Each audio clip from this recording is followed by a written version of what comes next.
하나님 말씀을 공독할 때 모든 대적은 떠나가고 하나님 은혜는 충만하게 임하신 줄 믿습니다. 이 시간에는 우리 토라포션 제목을 한글로 한번 읽고 히브리어로 천천히 한번 읽어보도록 하시겠습니다.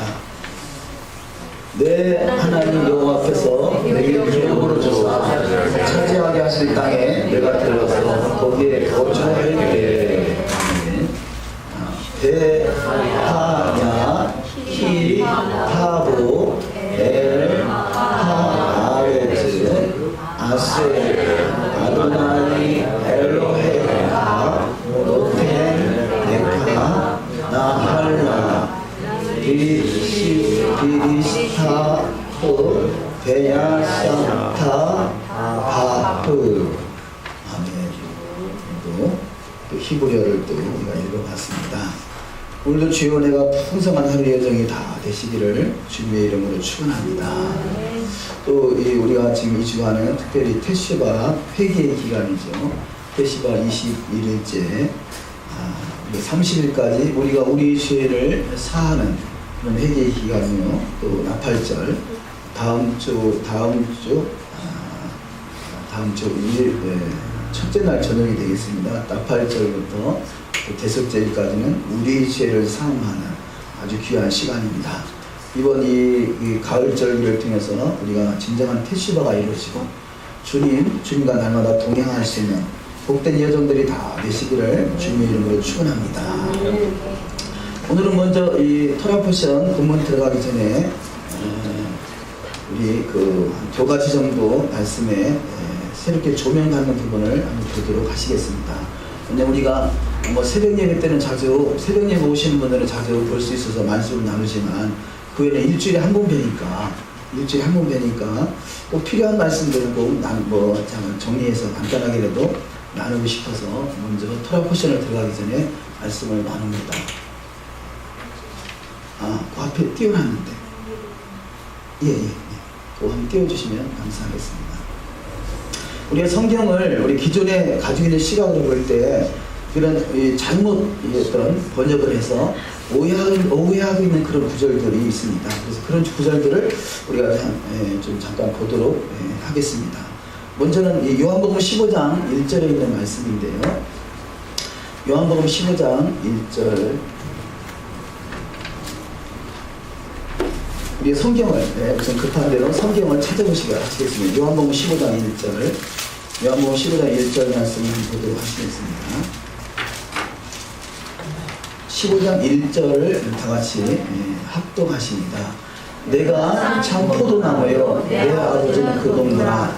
무릇 내게 있어 과실을 맺지 아니하는 가지는 아버지께서 이를 제해버리시고 무릇 과실을 맺는 가지는 더 과실을 맺게 하려 이를 깨끗게 하시느니라. 자, 여기서 우리가 내가 참 포도나무요 내 아버지는 그 농부라. 무릇 내게 있어 과실을 맺지 아니하는 가지는 아버지께서 어떻게 해버리신다고요? 제하해버린다. 그럽니다. 근데 이 제하해버린다라는 단어가 그 헬라어로는 아이로라는 단어인데, 자, 제하여버린다라는 뜻도 있지만요, 이 들어올려준다라는 뜻이 있습니다. 그러니까, 자, 번역을 할 때 이것을 제하여버린다라고 번역하는 것이 맞느냐, 아니면 들어올려준다라고 번역하는 것이 맞느냐 하는 것입니다. 자, 그러면 이 요한복음의 사건은 6월절 성만찬식을 있는 그 사건입니다. 그러면 6월절 이 성만찬식을 통해서 이 하나님께서 깨닫게 하시기 원하는 것은 6월절은 어린 양의 십자가의 사건이죠. 그래서 어린 양이 되신 그분이 십자가에 죽으신 이유가 우리를 구원하셔서 어떻게 하든지 하나님의 영광의 나라로 이끌기 위함인 것입니다. 그렇다면 자, 6월절을 통해서 어린 양 되신 주님이 우리를 구원자가 되신 것은 우리를 어떻게 해서도 열매 맺게 하려 하십니다라는 것이죠. 그래서 열매 맺게 하려면 어떻게 되느냐? 자, 포도나무 가지가 있습니다. 가지를 통해서 열매가 맺습니다. 근데 이 가지가 그 땅에 떨어져 버리면 열매를 맺을 수가 없어요. 그래서 떨어진 가지를, 자, 왜 포도나무가 열매를 맺지 못하느냐? 이 가지가 땅에 떨어져서 이 땅에 떨어졌기 때문에 열매를 맺지 못하기 때문에 이 가지를, 열매 맺지 못하는 가지를 들어 올려 주신다는 거죠. 하나님은 우리가 열매 맺지 못하는 가지를 들어올려서 열매 맺게 하시는 것이지, 가지가 열매 맺지 못한다고 잘라버리는 것이 아니라는 것입니다.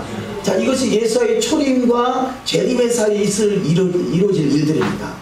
예수의 초림부터 재림까지가 6월절부터 초막절까지죠. 우리가 지금 초막절, 가을절기를 맞이하고 있습니다만, 자, 6월절부터 가을절기까지는 우리가 하나님께서 열매 맺지 못하는 가지를 들어올려서 열매 맺게 하는 것이 하나님의 뜻인 것입니다. 그러니까 그렇다면 이 본문의 말씀에 그 번역할 때 이것을 열매 맺지 못하는 가지를 제어해 버리는 것이 아니라 열매 맺지 못하는 가지를 들어올려서 열매 맺게 하려 하십니다. 이렇게 이 번역이 돼야 맞다라고 할 수 있겠습니다. 자, 이렇듯이 단어 하나, 이 제하여버린다와 들어올린다는 그 의미 하나가 엄청난 차이를 나타냈죠. 예를 들어 그러지 않겠습니까? 너 열매가 없으면 잘라버려. 어쩐 되게 우리가 에랍사바 때 말씀 나누다니까 여러 사람이 잘렸다고 하나님은 잘라버리는 데 목적이 있는 게 아니라 들어올려서 열매 맺게 하는 데 목적이 있다. 그래서 우리가 혹시라도 우리 신앙이 어떻게 해서라도 그렇잖아요. 주변에 열매가 없으면 차라리 없으면 좋겠다. 뭐 그럴 수 있단 말이죠. 예전에 제가 용원동에서 개척을 하는데 그 교회가 여러 가지 문제가 있어서 저는 뭐 그런지 모르고 그 교회에 들어갔습니다만 그 담임 목사님하고 저하고 그분이 주일 오전 예배를 드리고 나는 오후 예배부터 이제 그 목회자가 바뀌는 거예요. 그분은 이제 오전 예배 드리고 이사 가시고 나는 오후 예배부터 드리는데, 그리고 마지막 설교하시는데 그분이 그러는 거예요. 그 설교 내용 속에서 어쨌든 교회가 많은 문제가 있었나 봐요. 많은 문제가 있었는데, 그래서 하도 이게 막 이 성도가 목회자를 들이받으니까 제발 저 성도만 없으면 내가 목회를 제대로 할 수 있겠다 그래가지고 그래 나가게 해달라고 기도했대요. 얼마나 속을 썩히면. 그런데 그 성도가 나갔더니, 그 골치 아픈 성도가 나갔더니 이번에는 코뿔소가 들어왔죠. 그 골치 아픈 성도가 나갔더니 더 골치 아픈 성도가 나와가지고 내가 지금 들이받쳐서 나가게 생겼다고 그러더라고요. 그러니까 하나님의 의도는, 우리가 그랬잖아요. 신앙생활 할 때, 우리가 목회할 때 나름대로는 이게 어떤 구역장이 됐든 뭐 성도가 됐든 그래도 나름대로 목회란 말이에요. 목사도 목회고 성도도 목회해요. 박혀진 영혼들이 있잖아요. 그래서 어떻게 해서라도 그 영혼이 열매 맺게 하는 것이 하나님의 의도지, 이것이 잘라버리는 것이 하나님의 의도가 아니라는 것입니다. 그래서 만약에 이 말이 그냥 제하여버린다라는 것을 메시지를 받으면 열매 없으면 잘라버려 라고 할 수 있지만, 하나님의 의도는 잘라버리는 데 목적이 아니라 들어올려서 열매 맺게 하는 데 목적이 있다는 것입니다. 자, 그래서 여기 지금 두 번째 말씀으로 요한복음 13장 1절을 기록했는데요. 한번 읽어보십니다. 6월절 전에 예수께서 자기가 세상을 떠나 아버지께로 돌아가실 때가 이른 줄 아시고 세상에 있는 자기 사람들을 사랑하시되 끝까지 사랑하십니다. 자, 우리의 신앙생활은요, 주님 닮아서 끝까지 사랑하는 것이죠. 자, 6월절부터 초막절까지는 끝까지 사랑하는 것입니다. 이 기간이 우리는 주님이 언제 다시 오실지 모르지만, 그러나 주님이 오실 때가 임박했다는 이 때까지 지금 예수의 초림부터 2000년 동안 우리 주님은 끝까지 사랑하시는 것입니다. 우리가 주님의 성품을 담는다면 우리가 사랑하되 끝까지 사랑하는 자가 되시기를 주의 이름으로 축원합니다. 우리가 지금 퇴시와 회개 기간이라고 그랬죠. 이 회개는 용서하는 기간이죠. 먼저는 우리가 용서 받을 일이 있으면 용서를 구하고, 용서를 구하는 것은 그야말로 회개죠. 자, 용서를 구하고 또 나에게 용서를 구하는 자에게 용서해주고, 이것이 퇴시와 회개 기간입니다. 그래서 이 퇴시와 회개 기간은 우리가 우리의 죄를 용서한 것 같이 우리 죄를 사하여 주옵시고 이렇게 말씀하는데, 예수의 제자들이 그러잖아요. 우리가 내 형제가 죄를 범하거든 몇 번까지 용서하겠까. 그래서 70번씩 7번이라도 용서하라 그럽니다. 이 말은 완전한 용서를 말하는 것이죠. 그래서 우리가 용서를 구할 수 있으면 우리가 용서를 구해야 될 것이고, 용서해야 될 부분이 있으면 또 용서를 해야 될 줄 믿습니다. 이것이 왜냐하면 사랑에는요, 자, 우리가 사랑한다 말하지만 사랑하기 이전에 먼저 앞서 선행되어야 될 일이 있는데 그것이 뭐냐? 용서입니다. 용서를 하지 않고 사랑할 수가 없어요. 내가 용서는 못하는데 사랑은 할 거야. 이게 말이 안 되는 거죠.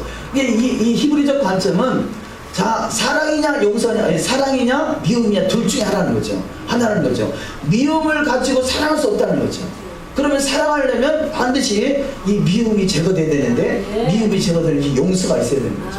그래서 사랑의 선행 조건은 용서입니다. 우리 태시의 회개 기간에 우리가 진정으로 사랑하기를 원한다면, 주님과 함께 끝까지 사랑하기를 원한다면 먼저 용서하는 자가 되어야 될 것입니다. 철저히 용서를 구하고 용서를 받고, 그래서 사랑의 아들의 나라에 아들의 나라, 그래서 예수와의 나라는 사랑의 아들의 나라라 그러죠. 사랑하되 끝까지 사랑하는 자가 아들의 나라 백성다운 삶이 되실 줄 믿습니다. 자, 그래서 우리가 지금 번역된 단어로 보면 열매 맺지 못하는 가지는 제하여 버린다 라고 그런 의도가 아니라, 이 전후 문맥을 볼 때 우리가 지금 요한복음 13장 1절부터 13장 1절에 6월절 전에 예수께서 자기가 세상을 떠나 아버지께로 돌아가실 때가 이런 줄 아시고, 그러면서 말씀하신 것이 세상을 사랑하되 끝까지 사랑한다 이렇게 말씀하죠. 우리는 이 주님 다시 오실 때까지는 우리가 할 수 있는 것은 오직 유일하게 사랑밖에 없습니다. 그래서 오직 저와 여러분은 그야말로 진정한 사랑이 있는 사랑하는 이 사랑의 아들의 나라 백성다운 삶이 다 되셔야 될 줄 믿습니다. 두 번째 말씀으로는요, 우리가 그 마태복음 24장에 마지막 주님 오실 때 주님이 우리를 데려감을 당하고 버리됨을 당한다 그런 말씀이 있죠. 우리가 이 마태복음 24장 39절 40절 한번 읽어보십니다. 홍수가 나서 그들을 다 멸하기까지는 깨닫지 못하였으니 인자의 임함도 이와 같으리라. 그때 두 사람이 밭에 있으면 한 사람은 데려가고 한 사람은 버려둠을 당할 것이요, 이렇게 말씀이 기록되고 있습니다. 우리가 성경을 마태복음 24장을 한번 펴보도록 하시겠습니다. 이 구절 또한 우리가 오해의 소지가 많이 있다는 것입니다. 지금 마태복음 24장 37절부터 보시면요, 성경을 보십니다. 37절에 노아의 때와 같이 인자의 임함도 그러하리라. 자, 노아의 때를 지금 예를 들어서 인자의 임함, 주님 다시 오실 때를 설명하겠다는 거죠. 지금 그래서 노아의 때를 우리가 머릿속에 연상하고 이 부분을 봐야 된다는 것입니다. 자, 그러면 노아의 때가 뭐냐? 노아의 때 하면 결정적인 사건이 뭐예요? 홍수 사건이잖아요. 홍수. 자, 노아의 때는 바로 홍수를 말하는 것이죠. 그래서 37절에 노아의 때와 같이 인자의 임함도 그러하리라.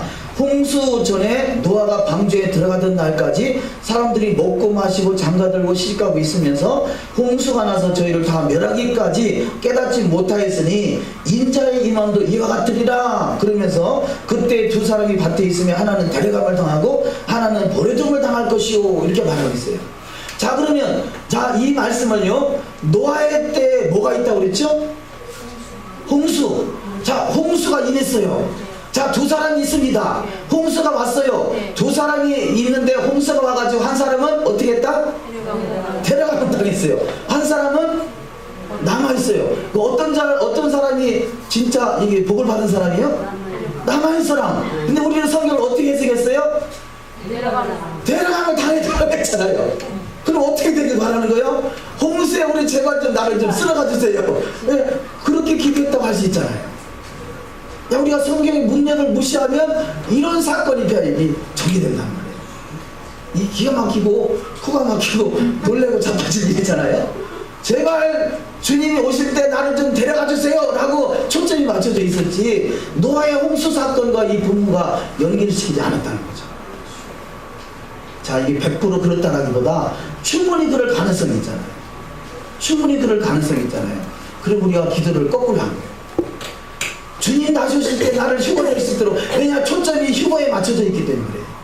초점이 휴거에 맞춰져 있으니까 제발 그렇잖아요. 그래서 이 휴거라는 영화들이 많이 나와 있잖아요. 그래서 이 항공기가 탁 날아가는데 갑자기 그 조종사가 비행사가 뿅 하고 가버리면 비행기 못 들어가서, 운전하는데 운전수가 뿅 하고 가버리면 그 자동차가 어디로 가겠어요? 이런 것들이 만약에 이 본문의 문맥에 따라서 홍수 사건과 데려감을 당하고 버리됨을 당하는 사건과 연결시켜서 만약에 설명할 수 있다면 전혀 엉뚱한 해석이 된다는 거죠. 우리가 조금 전에 요한복음 15장도 전혀 엉뚱한 해석이 되잖아요. 전혀 엉뚱한 해석이에요. 자, 그렇듯이 이 본문 말씀도 분명히 주님께서 37절에 노아의 때와 같이 인자의 임함도 그러하리라 라고 말씀하시면서 홍수 전에 노아가 방주에 들어가던 날까지 홍수 말씀을 하고 있는 거죠. 자, 이 홍수 사건과 노아의 때와 홍수 사건과 또 이 분명히 문맥을 같이 볼 수 있다는 거죠. 홍수가 나서 저희를 다 멸하기까지 깨닫지 못하였으니 인자의 임함도 이와 같으리라. 자, 그러면요, 홍수 사건 때 지금 39절을 보십니다. 홍수가 나서 저희를 다 멸하기까지 깨닫지 못하였으니 인자의 임함도 이와 같으리라 그랬어요. 자, 인자의 임함을 홍수 사건과 연결시켜서 말씀하고 있잖아요.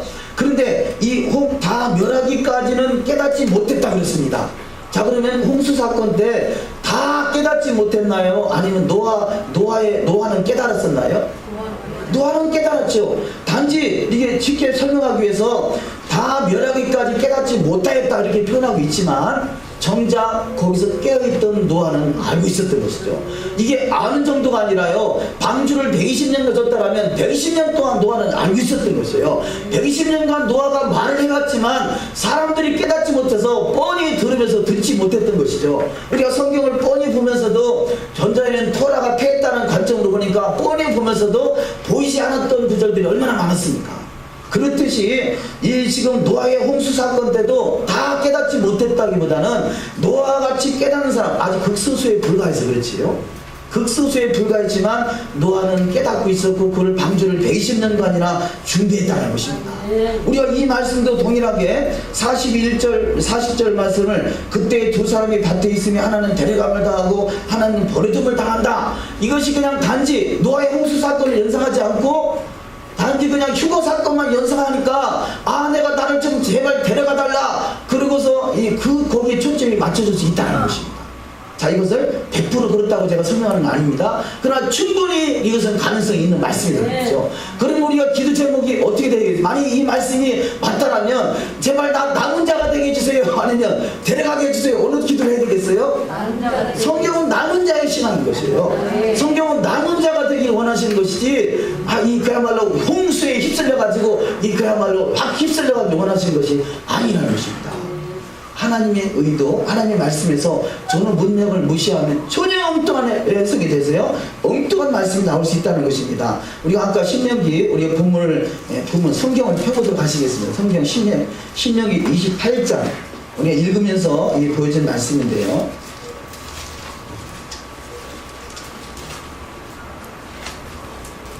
신명기 28장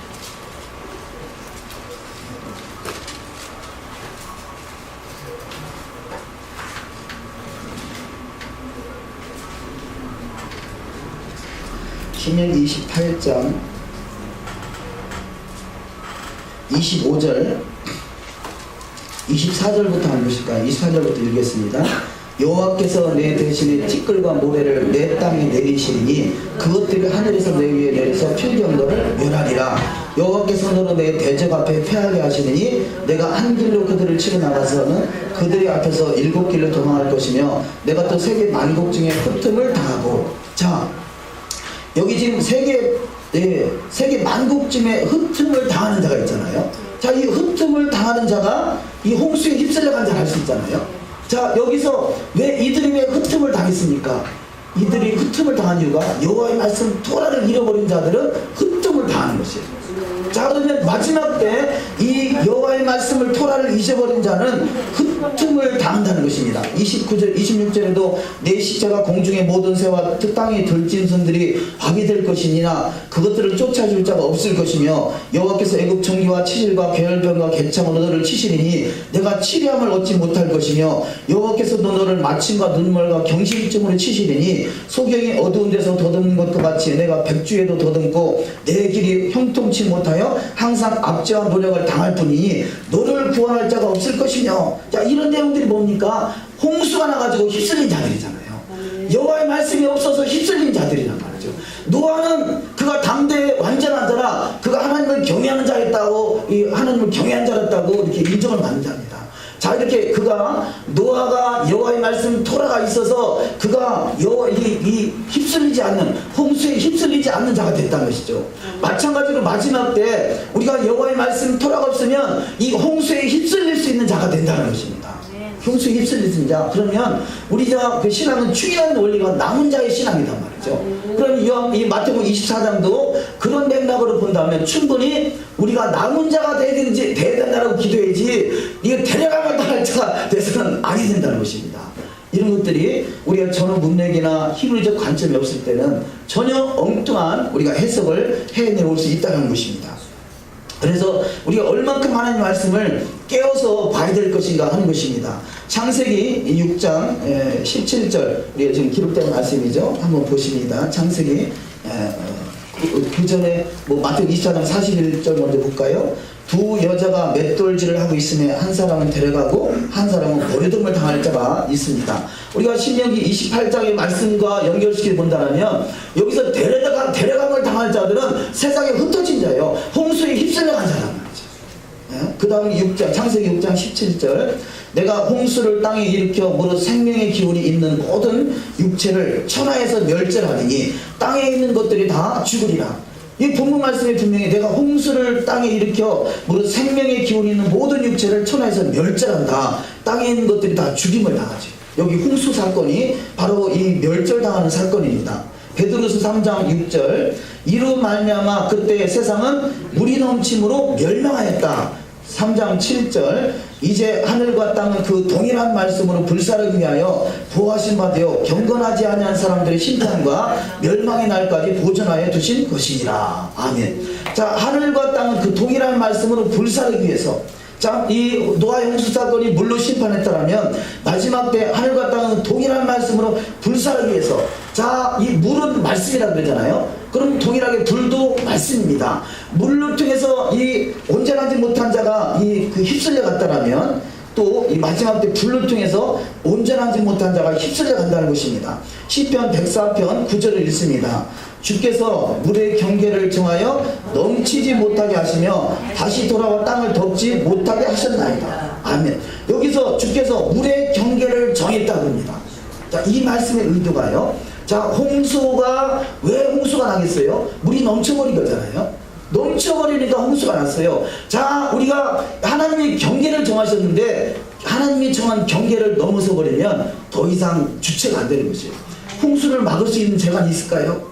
홍수를 막을 사람이 없을 것이에요. 홍수가 나기 전에는 둑을 싸서 막을 수 있지만 이미 홍수가 나기 시작하면 그 홍수를 걷잡을 수 없게 되는 거죠.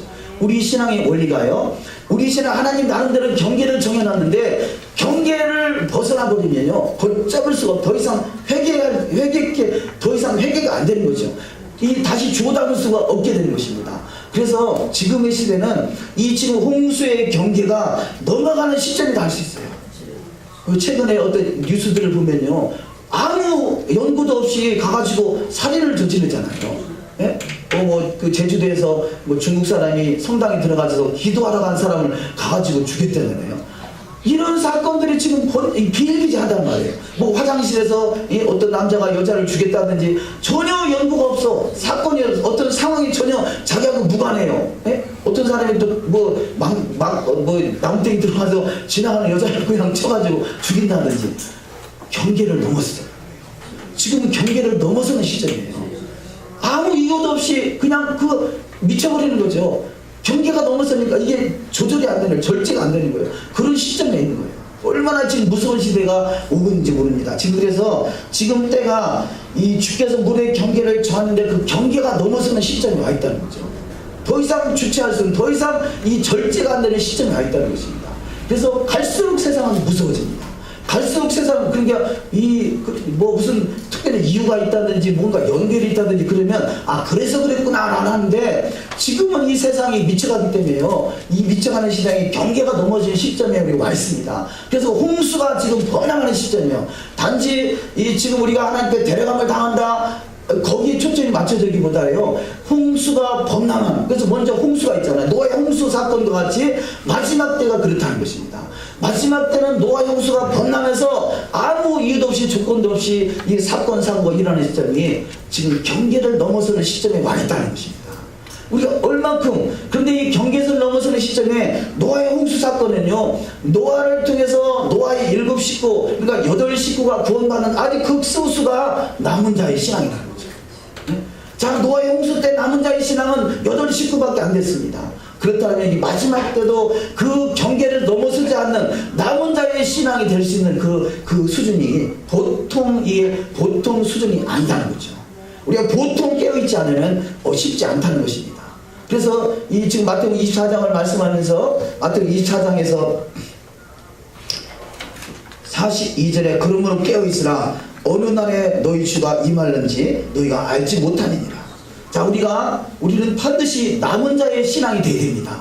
남은 자의 신앙. 남은 자의 신앙이 뭐냐? 이 땅에 남아있는 것이죠. 자, 노아의 홍수 때 노아가 이 데려감을 당해서 어디로 가버린 게 아니라 방주에 남아있는 신앙이 된 것이에요.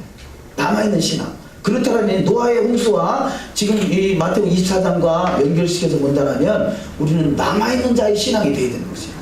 데려감을 당하는 신앙이 아니라 남아있는 자의 신앙이 되어야 될 줄 믿습니다. 자, 이렇듯이 성경의 그 문맥을 무시해버리면 전형통한 해석들이 나올 수 있다는 것, 또 얼만큼 이런 기준들이 우리가 그냥 기존의 상식 가지고는 도저히 이런 것들이 알 수 없는 그런 부분들이라는 것입니다. 그래서 히브리적 관점으로 성경을 본다는 것이 얼마나 중요한가. 그래서 더욱더 이런 부분들이 더욱더 이제 마지막 때 경계를 정하는 이때 우리는 더욱더 확실하게 경계를 그을 수 있는 신앙이 다 되셔야 될 줄 믿습니다. 이런 경계가 없어져 버리면, 분명한 하나님의 경계가 없어져 버리면 우리는 그냥 물이 범람에 흘러서 홍수가 나가지고 다 휩쓸려 갈 수밖에 없다는 것입니다. 우리는 확실한 경계, 말씀을 깨닫지 못했다면 할 수 없지만 말씀을 깨달았다면 확실하게 경계를 그으시는 분명한 신앙이 다 되셔야 될 줄 믿습니다. 자, 오늘 본문으로 들어가도록 하시겠습니다. 키 타고 들어가서죠. 결국 들어간다는 것은 메시아 왕국을 말합니다. 자, 그래서 이 성경은 히브리적 관점, 이 히브리 뿌리 토라 해석은요 종말론이다 그렇게 말할 수 있습니다. 그렇다면 우리가 어디를 보든지 종말론적 관점으로 신앙을 봐야 된다는 거죠. 정말 이것이 소망인 것입니다. 자, 이 소망, 티크바라는 단어가 처음에 어디서 생겼느냐? 이스라엘 백성들이 가나안 땅에 정탐꾼을 보냈을 때 기생 라합을 만나죠. 그때 기생 라합을 만날 때 우리가 다시 너무 고마워서 우리가 다시 올 때는 붉은 줄을 내리라 이럽니다. 그 붉은 줄이 티크바입니다. 바로 그건 예수와의 생명줄인 것이죠. 그렇듯이 바로 그들은 어찌 보면요, 이 가나안 땅에 이 이스라엘 백성들이 들어온다는 것은 가나안 땅은 심판인 것이고 라합의 가정은 이 기생 라합의 가정은 이것이 구원인 것이죠. 그렇듯이 우리 신앙이 종말론적 관점에 초점이 맞춰 있지 않으면 먹는 것, 마시는 것, 입는 것 때문에 우리가 신앙이 이 경계가 넘어설 수 있다. 우리는 반드시 이 경계를 확실히 그어지는 신앙, 티크바의 신앙, 소망을 갖는 신앙이 되는 줄 믿습니다. 그래서 이스라엘의 국기가 티크바잖아요. 소망줄을 붙드는 것이죠. 저들은 끊임없이 그 소망줄을 붙들고 있었기 때문에 종말적인 신앙을 가지고 있었기 때문에 그 신앙을 성공할 수가 있었던 것입니다. 자, 그렇듯이 우리의 소망이 우리가 바로 메시아 왕국에 초점이 맞춰진다면 우리는 반드시 신앙의 성공자가 다 되실 줄 믿습니다. 자, 그럼 여기서 들어가서 어디를 들어가느냐? 가나안 땅을 들어가는 거죠. 가나안 땅은 결국 천국인 것입니다. 가나안 땅은 메시아 왕국인 것입니다. 이제 우리가 이 토라를 볼 때 그냥 단지 이스라엘 백성들이 가나안 땅에 들어갔구나 이렇게 보는 것이 아니라 이스라엘 백성들이 바로 난데 그러면 가나안 땅은 바로 내가 들어갈 메시아 왕국을 지금 말씀하고자 함이구나 라고 이렇게 이 종말론적 관점으로 성경을 이렇게 연결시켜서 볼 수 있어야 된다는 거죠. 그래서 이 지금 가나안 땅은 예수와의 신부가 들어가는 곳이다. 궁극적으로 메시아 왕국은 누가 들어가느냐? 바로 예수와의 신부가 들어가는 것이죠. 그래서 들어간다. 루아 엘로힘 우리가 이렇게 찬양하잖아요. 바로 그 들어갈 수 있는 것은 주님으로 인해서 주님 때문에 주님으로 말미암아 가능한 줄 믿습니다. 자, 여기서 키타보 그런데 키타보는 내가 들어가서 이 단어가 수치가 439의 수치를 가지고 있습니다. 그런데 이 439와 같은 수치를 가지고 있는 단어가 이 재판장 쇼포팀이라는 단어예요. 그러니까 자, 가나안 땅에 들어가는 자가 누구냐? 이들이 바로 주님의 신부고 이들이 바로 재판장이라는 것이죠. 재판장. 자, 그러면 재판장, 우리가 대한민국에서도요 재판장 될 만한 수준이 되려면 보통 노력해서 되는 게 아니에요. 아무나 다 재판장 되는 거 아니잖아요. 그냥 법전 붙들고 있으면 다 재판석에 갖다 앉히는 거 아니잖아요. 그 법전을 가지고 얼마나 힘쓰고 애쓰고 노력할 때 그가 재판장으로 비로소 서게 되는 거 아닌 것이죠. 우리가 지금 토라를 과거에는 토라 모를 때도 성경 들고 있었어요. 그러나 토라 알아서 지금 성경을 들고 있지만 성경을 들고 있다고 다 재판장으로 세워지는 것이 아니라는 것입니다. 반드시 우리가 하나님은 자연 모든 만물 신상을 통해서 하나님을 알만한 것을 저희에게 보이셨다고 말씀하세요. 우리 삶의 모든 환경을 통해서 하나님이 원하시는 프로그램을 그 속에 집어넣는 것이죠. 그렇듯이 세상에 있는 재판장의 그 제도를 통해서도 깨닫게 하는 것이 이 세상에 있는 재판장도 재판장의 자리에 서기에 얼마나 노력이 필요한가. 마찬가지로 우리가 하나님의 재판장 되기 위해서 주님의 신부가 되기 위해서 얼마나 우리가 노력이 필요한가. 물론 이것을 내가 하는 것이 아니라 내 안에 계신 주님이 할 수 있도록 이끄시는 것이죠. 그럼 내가 주님 앞에 나를 내드려야 되는 것이죠. 그럴 때 재판장의 사명을 감당케 하시고 재판장은 성문을 지키는 자입니다. 성문, 대적의 문을 취하는 자인 거죠. 마귀와 이게 마귀의 지금 경계를 넘었는가 경계를 넘지 않는가 그런 걸 구별할 수 있는 사람이 재판장인 것입니다. 재판장. 그래서 우리가 분명히 구별되는 신앙이 되시기를 주의 이름으로 축원합니다. 근데 구별이라는 말이 다른 말로 이 거룩이라는 단어예요. 거룩. 바로 구별이 뭐냐? 거룩하게 구별되는 것이죠. 재판장의 역할이 뭐냐? 거룩하게 구별시키는 것입니다. 세 번째 신부가 바로 재판장이고요. 네 번째 재판장은 공의와 정의로 예수와 결혼하는 자이다 라고 말씀할 수 있습니다. 호세아서 2장 19절을 읽습니다. 내가 내게 장가들어 영원히 살되 공의와 정의와 은총과 긍휼이 여김으로 내게 장가들며 진실함으로 내게 장가들리니 내가 여호와를 아니라. 아멘. 자, 여호와를 아는 것이 뭐냐? 공의와 정의와 은총과 긍휼을 여김으로 내게 장가들었다는 거죠. 공의가 있고 정의가 있고 은총과 긍휼이 있는 자, 이들이 바로 주님의 신부고 재판장이 되는 줄 믿습니다. 다섯 번째 공의와 정의는 주의 보좌의 기초라 그래요. 자, 그래서 공의와 정의를 행하는 것이 기초공사를 하는 것입니다. 시편 89편 14절을 읽습니다. 공의와 정의가 주의 보좌의 기초라 인자함과 진실함이 주 앞에 있나이다. 아멘. 우리가 공의와 정의를 행하는 것이 이 보좌의 기초를 놓는 것입니다. 특별히 한국 사람들이 조심해야 될 것이요. 혈연, 지연, 학연, 손이 팔이 안으로 굽는다. 이런 거 조심해야 돼요. 이런 거 조심해야 돼요. 제 조카가 미국에서 미국 텍사스에서 젊은 나이에 교수가 됐어요. 아주 아무것도 없이 그냥 한 학기 등록금만 가지고 미국에 가서 그가 자수성가해서 성공해서 거기서 대학 교수를 하는데요. 한국에서 콜이 많이 온대요. 한국에서 교수를 초빙이 많이 오는데 그런데 자기는 한국에 오고 싶지가 않대요. 왜냐?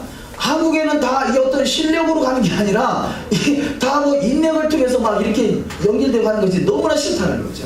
미국 사회는 공의와 정의가 살아있는 살아있는 것을 볼 수 있는데 한국에 오니까 너무 이 사람 눈치 봐야 되고 이게 다 어떤 인맥이나 이런 것이 아니면 도저히 거의 쉽지 않은 그런 정이에요. 아주 극소수나 특별한 인재 아니고는 이 참 등용하기 쉽지 않은 그런 세상이다 그런 거죠.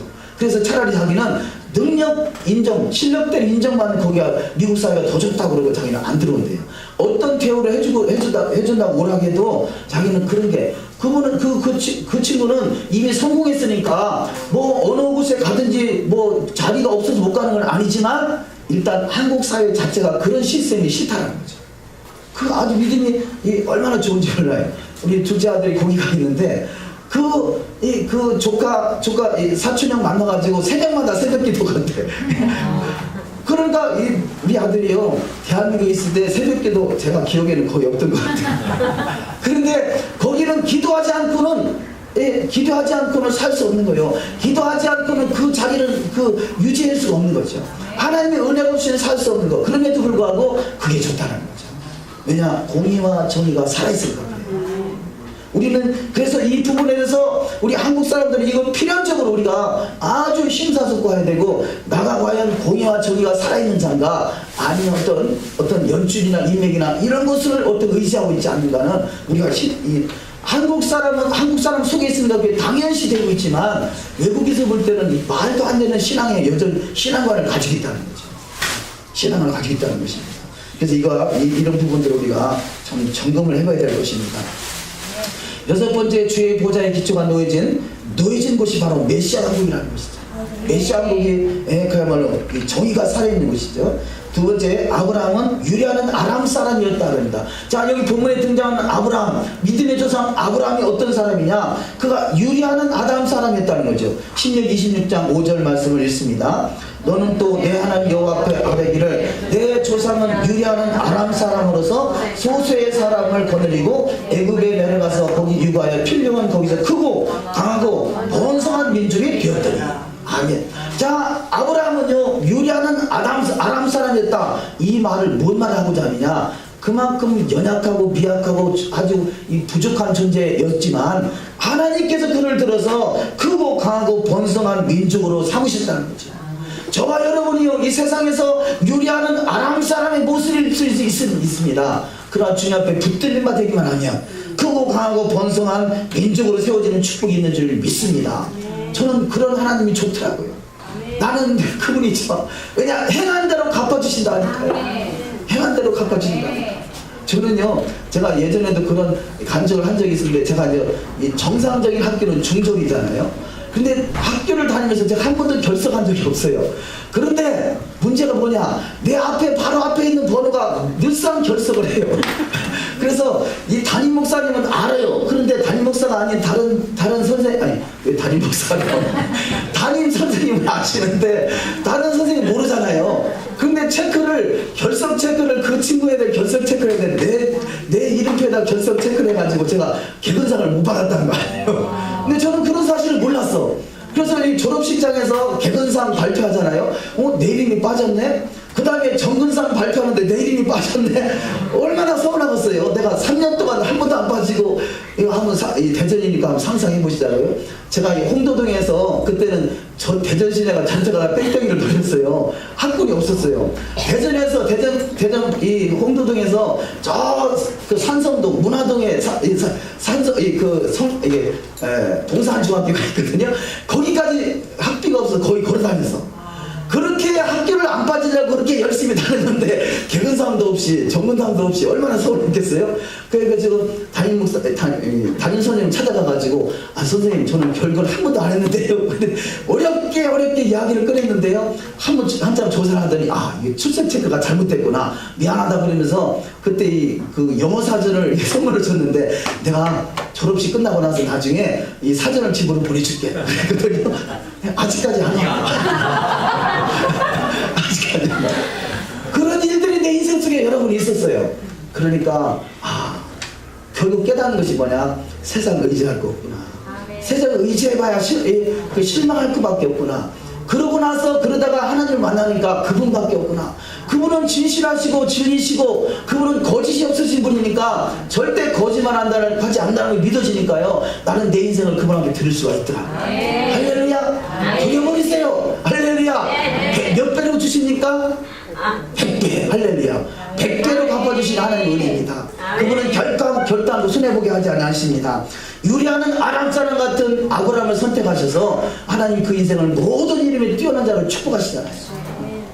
왜? 독자 아들 이삭이라도 제단에 바칠 수 있는 믿음을 보였기 때문에 그렇습니다. 그 믿음으로 가는 나라가 하나님의 나라고, 유리하는 아람 사람 같은 자도 하나님께서 반드시 크고 강하고 번성한 민족으로 세워주는 축복이 있는 줄 믿습니다. 두 번째, 하나님은 유리하는 아람 사람 같은 연약한 자를 들어 쓰신다는 거죠. 고린도전서 1장 26절, 형제들아 너희를 부르심을 보라. 육체를 따라 지혜 있는 자가 많지 아니하며 능한 자가 많지 아니하며 문벌 좋은 자가 많지 아니하도다. 하나님의 역사가 그렇습니다. 세 번째, 하나님은 연약한 자를 통해서 교만한 자들을 부끄럽게 하신다는 거죠. 네 번째, 세상에서 시달려 하나님께 간구할 수 있는 것이 오히려 축복이라는 것입니다. 우리가 지금 신학에서 공부하는 것이 애통하는 자는 복이 있나니 저희가 위로를 받을 것이며, 누가 위로를 받느냐, 누가 주님을 만나느냐, 애통함이 있는 그런 상황이 전개되는 자가 주님을 만나고 위로받을 수 있다는 것이죠. 다음 세 번째, 만물을 거둬 여호와께 드려진 택하신 곳에 바로 택하신 곳, 그것이 바로 예루살렘이라는 거죠. 예루살렘 메시아 왕국을 말한다는 메시지입니다. 다음에 가나안 땅에 정착해서 첫 열매를 드릴 때 절기를 따라 드렸고, 이 또 천년왕국의 때도 그 절기를 지키는 것을 볼 수 있습니다. 이사야 66장 21절, 나는 그 가운데에서 택하여 제사장과 레인을 삼으리라. 여호와의 말이니라. 여호와가 말하느라 매월 초하루와 매 안식일에 모든 혈육이 내 앞에 나와 경배하리라. 아멘. 이 마지막 때 이 새하늘과 새 땅에서 바로 안식일이 있고 절기가 있는 것을 볼 수가 있습니다. 두 번째, 강림하사 마침내 복을 주시는 믿음이다. 그렇게 토합 알리야 두 번째 말씀을 통해서 은혜를 나눕니다. 하나님은 저들의 우고를 알고 저들의 간구하는 소리를 드시고 마침내 강림하셔서 복을 주신다는 것입니다. 그래서 우리는 반드시 믿으라는 것이죠. 우리가 이스라엘 백성들이 하루 이틀 걸려서 하나님이 강림하신 것이 아니라 430년 만에 마침내 강림하시다는 거죠. 그런데 언제 강림하시느냐? 저들의 우구를 알고 저들의 간구하는 소리를 들으시고 마침내 강림하신다는 사실을 믿으시고 우리는 믿음을 지키되 끝까지 지키는 자가 되어야 될 줄 믿습니다. 자, 오늘 본문 말씀에 의지하면요, 이 유대인들이 하나님 앞에 본문 말씀 의지해서 저들의 전승에 보면 하나님께 드려지는 모든 것을 고백한다는 거죠. 하나님께 예물을 드려도 이게 내가 입으로 시인하며 드린다는 것이에요. 그런데 중요한 것은 자, 이렇게 찬양이나 이 찬양 같은 찬양은 공식적으로 하나님께 영광을 돌리는 거잖아요. 이럴 때는 크게 소리를 내면서 하나님께 찬양으로 영광을 돌리는데 내가 하나님께 뭔가를 잘했다는 거, 예를 들어서 11조를 드린다든지 이러면서 남이 듣지 않게 가만히 이야기하는 거죠. 이것이 히브리적 관점의 사고입니다. 우리는 세상은 자기가 잘한 것을 막 드러내고 싶은 마음이 있잖아요.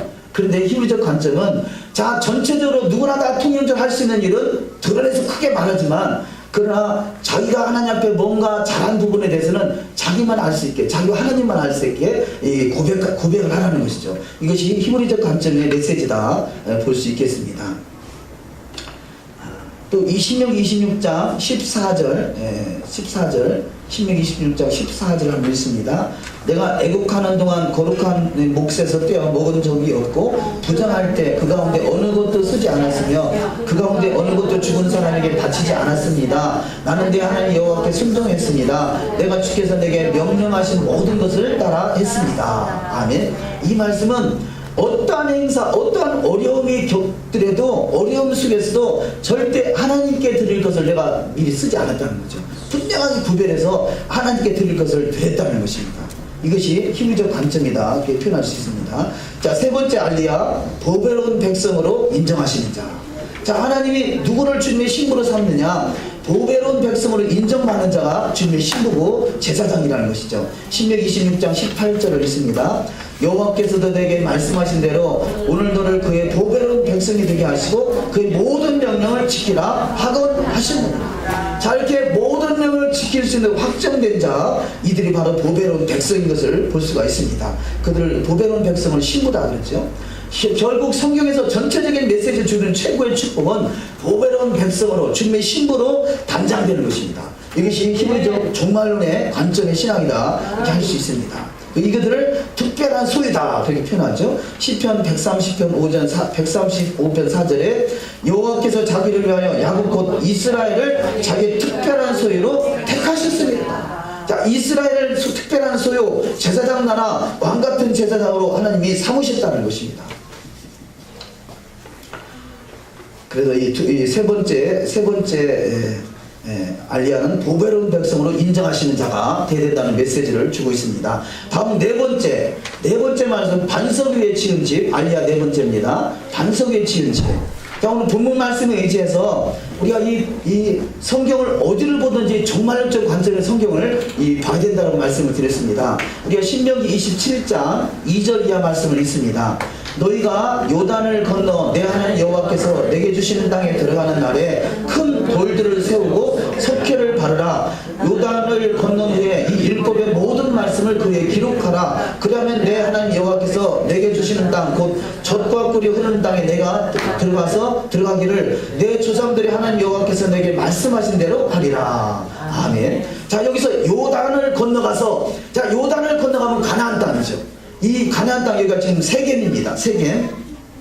우리가 세겜 하면 이 사마리아를 말하는데요. 사마리아는 지금 사마리아 여인과 예수와 하시는 대화를 우리가 연상할 수 있겠죠. 자, 이곳이 바로 세겜 지역이고 사마리아 지역인데, 이 세겜과 사마리아 지역은 어디를 말하느냐? 궁극적으로 오늘날의 교회를 말하는 것입니다.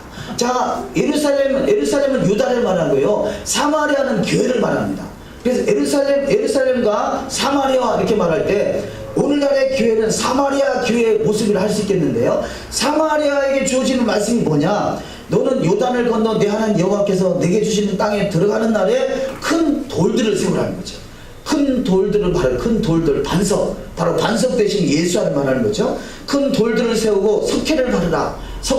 우리가 이 돌들, 이 반석 위에, 우리는 반석 위에 우리가 성도의 세마포 흰옷을 갈아입는다 그러죠. 이 석회를 바르는 것이죠. 요단을 건넌 후에 이 율법의 모든 말씀을 그 위에 기록하라. 자, 교회가 해야 할 일이 뭐냐? 율법의 모든 말씀을 반석에 기록하는 것입니다.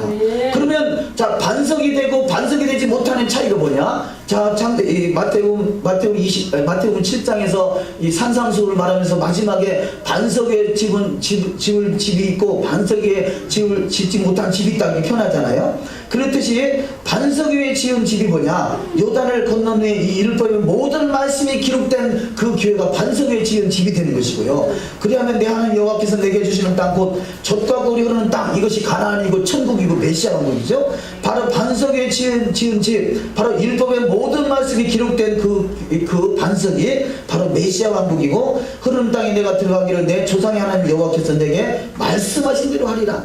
자, 하나님께서 말씀하신 것이 뭐냐? 요단을 건너갔더니 어디가 나오냐? 이것이 바로 이 세겜이고 사마리아 지역인데, 바로 이 세겜 사마리아 지역이 뭐냐? 세겜 지역의 오른쪽은 그리심산, 왼쪽은 에발산은 저주의 산이고 그리심산은 축복의 산인데, 오늘날의 교회의 모습인 거죠. 오늘날 교회에서 마태복음 25장에 양이 있고 염소가 있다고 그러잖아요. 바로 에발산이 있고 그리심산이 있습니다. 축복의 산이 있고 저주의 산이 있습니다. 양은 이 영생으로, 그 염소는 영벌로 들어갑니다. 무엇이 차이냐? 반석 위에 세워졌느냐? 여호와의 율법이 기록되어 있느냐? 아니면 기록되어 있지 않느냐의 차이라 할 수 있겠습니다. 자, 세 번째, 모세와 이스라엘 장로들에게 명령한 것은 여호와 율법을 다 지켜야 하게 하심이라는 거죠. 신명기 27장 1절을 읽습니다. 모세와 이스라엘 장로들이 백성에게 명령하여 이르되 내가 오늘 너에게 명령하는 이 명령을 너희는 다 지킬지어다. 이 반석에 지금 요단강을 건너가서 해야 될 일, 요단이 사마리아고 사마리아 오늘날의 교회라면 교회가 해야 할 일이 뭐냐? 바로 반석에 집을 지어야 되고, 돌판에 말씀이 토라가 새겨져 있어야 되고, 그 말씀을 행해야 되는데, 이것이 행해지지 않은 것이 바로 사마리아 여인과의 대화 속에서 너희는 알지 못하는 것을 예비하고 있다, 이것을 지적하고 있는 것입니다. 그래서 반석 위에 세워진 집, 반석 위에 세워진 교회, 반석 위에 토라가 새겨지지 않은 그런 교회는요, 이것이 알지 못하는 것을 예비하고 있는 것입니다. 우리는 반드시 아는 것을 예비하는 자가 되어야 될 줄 믿습니다. 자, 그럼 이 사마리아 지역이 뭐냐? 자, 이 본문 말씀 이후에 쭉 전개되는 사건 속에서 이 남유다와 북이스라엘이 갈라지는 것이 여로보암 사건이죠. 하나님께서 여로보암에게 그 북이스라엘의 그 10지파를 띄워줘서 나라를 세우게 합니다. 그런데 여로보암이 바로 세겜 지역에다가 그가 거처를 정하면서 과연 반석 위에 집을 지었는가 하는 것이죠. 그래서 지금 이 여로보암 세 번째 3-3번 되겠습니다. 3-3에 알지 못하는 것을 예비하면 에브라임 산지 세겜을 건축하는 북이스라엘의 여로보암의 죄가 흐르고 있는 것이다. 자, 그러면 이 사마리아는 바로 그 조상이 되는 여로보암의 죄가 흐르고 있는데, 여로보암의 죄가 뭐냐? 첫 번째, 여로보암은 두 금송아지 우상을 만들었고요. 두 번째, 예루살렘 성전을 무시하고 베델과 단에 금송아지를 세웠습니다. 세 번째, 여로보암은 산당을 짓고 보통 백성으로 제사장을 세웠습니다. 네 번째, 여로보암은 여호와의 절기가 아닌 마음대로 절기를 정해서 지키게 했습니다. 다섯 번째, 여로보암이 제단에서 스스로 분향을 합니다. 자, 이렇게 사마리아 지역은 분명히 하나님께서 반석에 세우고 그곳에다가 율법을 기록해서 그 말씀을 지켜야 하나 말했지만, 사마리아 교회는 그것을 하지 않았던 것이죠. 오늘날의 교회가 이것을 하지 않고 있다는 이야기는 결국은 이 모래 위에 지은 집이 돼서 비가 나고 바람이 불고 창수가 나면 무너질 수밖에 없다는 것입니다. 요한복음 4장 13절을 읽습니다. 예수께서 대답하여 이르시되 이 물을 마시는 자마다 다시 목마르려니와 내가 주는 물을 마시는 자는 영원히 목마르지 아니하리니 내가 주는 물은 그 속에서 영생하도록 솟아나는 샘물이 되리라. 아멘. 자, 이 모래의 집을 지은 그 속에서 신앙생활하던 이 사마리아 여인이 예수와 그분을 만나고 그가 메시아인 줄 알아보는 순간에 생수가 넘치는 사람이 됐다는 것입니다. 우리는 비록 지금 이 모래 위에 지은 집 같은 이 교회에서, 오늘날의 교회에서 신앙생활을 했지만 그럼에도 불구하고 주님을 만나서 이제는 반석의 말씀이 새겨질 때 분명히 생수가 넘치는 메시아 왕국에 넉넉히 입성하는 자가 될 줄 믿습니다. 다섯 번째, 세계 모든 민족에 뛰어나게 하시는 것이 바로 이 반석의 집을 짓고 그 말씀대로 준행하는 자에게는 반드시 그리 되는 역사가 일어날 줄 믿습니다. 여섯 번째, 복과 저주.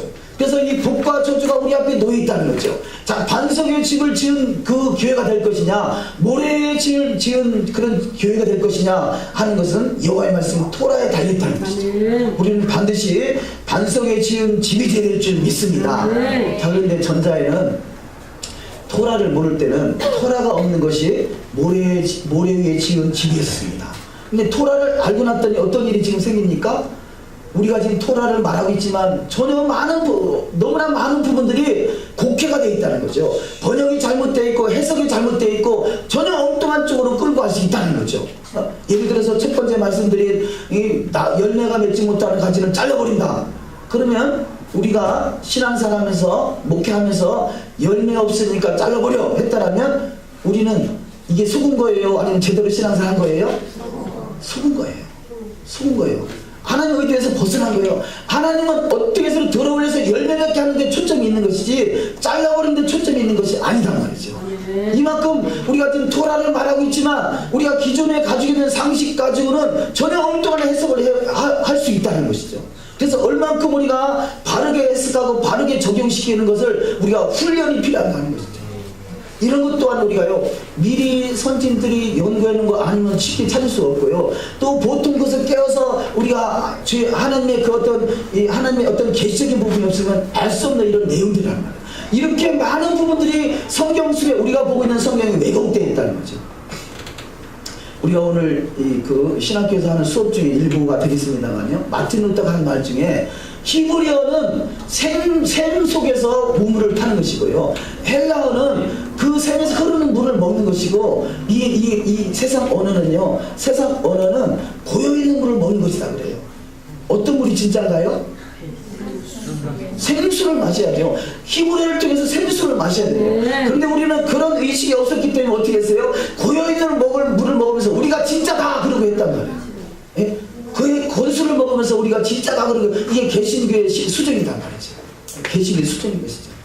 그래서 이 세상의 언어보다는 헬라어가 낫고요. 헬라어보다는 히브리어가 낫고. 근데 우리 히브리어 속에 들어가서 메시지를 잘 우리가 받아서 진정한 생수를 먹고 건강하게 장성한 분량을 이룰 수 있는 신앙이 되어야 될 줄 믿습니다. 자, 마지막으로 온 이스라엘이 교회다 라는 말씀을 나누겠습니다. 자, 믿음의 조상이 아브라함이 믿음의 조상으로 세워지죠. 근데 아브라함도 유리하는 아람 사람이었다고 했습니다. 그가 아주 시원찮은 인생이었지만 하나님의 손에 붙든 이만 됐더니 하나님 위대한 사람이 됩니다. 자, 그러면 이 하나님의 사람이 되기까지는 창세기 11장에서 22장까지 시행착오를 겪는 과정을 겪게 되지만 결국은 그가 하나님을 경외하는 믿음으로 들어갈 수 있기 때문에 아브라함이 믿음의 조상이 됐고요. 우리가 예수를 믿어서 구원받았다는 것은 아브라함이 후손이 된 것이고, 그렇다면 우리가 그 아브라함의 후손 같은 예비된 기억을 원한다면 우리가 지금 아브라함 같은 믿음의 길로 우리는 반드시 들어가야 될 줄 믿습니다. 자, 이런 과정 속에 가는 데 있어서요, 우리가 하나님의 계시가 없으면 알 수 없고요, 하나님이 눈을 닫아버리면 이 성경이 보이지 않는다는 거죠. 엉뚱하게 해석이 된다는 거죠. 전자에는 토라가 없었습니다. 이제는 토라가 왔지만 토라를 잘못된 해석으로 말미암아 엉뚱하게 적용시킬 수 있다는 것이죠.